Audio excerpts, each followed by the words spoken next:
So my name is Charles Kane. This is the homework video for the chapter 12 homework. And so just to kind of go through everything, this is the first problem. I was able to solve this through, I just kind of turned everything into a differential equation and used separation of variables. I was able to use these various equations and kind of work my way through the problem and come up with these answers up here at the top. On to number two. Number two, I was able to use some of the forces. The thing that kept kind of stumping me for the first little bit of this problem was, you can see up here in my picture, I just drew that the rope's going straight from the pulley down to the pallet, but I was reading that there was another pulley with two, I guess the rope was kind of coming down on the pulley and going back up and landing somewhere over here.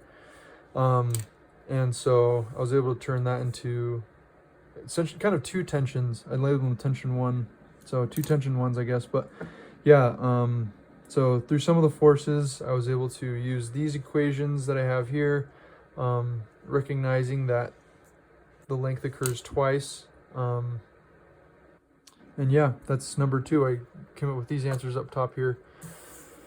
Number three, again, I was able to use some of the forces, have them equal ma in the x direction because there's a force in the x direction. Well, I mean, there's an acceleration in the x direction. And then some of the forces in the y direction just equals 0 because it's not moving up or down. It's the force is inward, right? And so with my sum of the forces, I related those together and came up with my answers here. Number four, again, just the sum of the forces.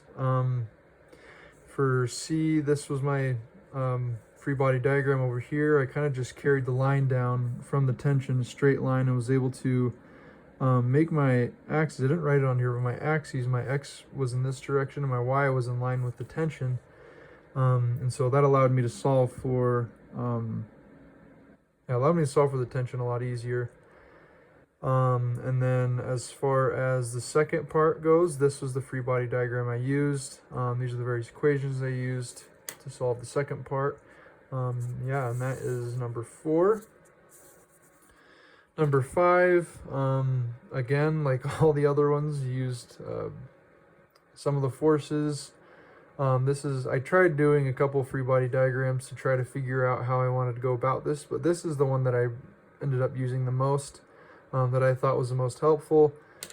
And yeah, it was kind of like the disc is like down here and I'm looking at it like this way, if that makes any sense. But yeah, that kind of helped me solve this problem a lot easier through some of the forces, like I said. So yeah, that's number five. Number six, I struggled with a little bit, but eventually I was just kind of able to understand that the biggest thing is kind of relating this big G, big M, little m over r squared, relating those equations when it comes to the sun and Venus, and yeah, solving for the different variables that I needed that way. The biggest thing that I noticed was that this acceleration was changing. In the first part, there was an acceleration. In the second part, the acceleration that I was looking for was just g, so just kind of switched that out.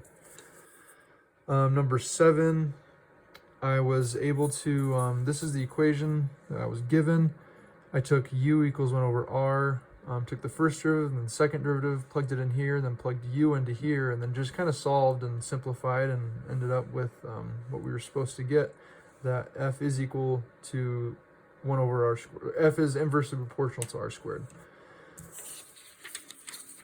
Number 8 and number 9, to be completely honest with you, I struggle the most with number 8. I think I can kind of understand the math, but I just don't fully understand where a lot of the variables are coming from. I don't fully understand what they mean, I guess. So yeah, I'm still trying to understand that. I think my biggest thing is I know that like u is equal to 1 over r. And in this case, since we were talking about two different positions, it would be 1 over RA and 1 over RB. And you can relate those together, right? I mean, that like mathematically makes sense to me, but I don't know. I think I'm still trying to understand exactly what those mean. So a lot of this is just like I use the solution manual and I tried to work through it and understand it the best that I could. I still need to work on number 8 and trying to understand it more.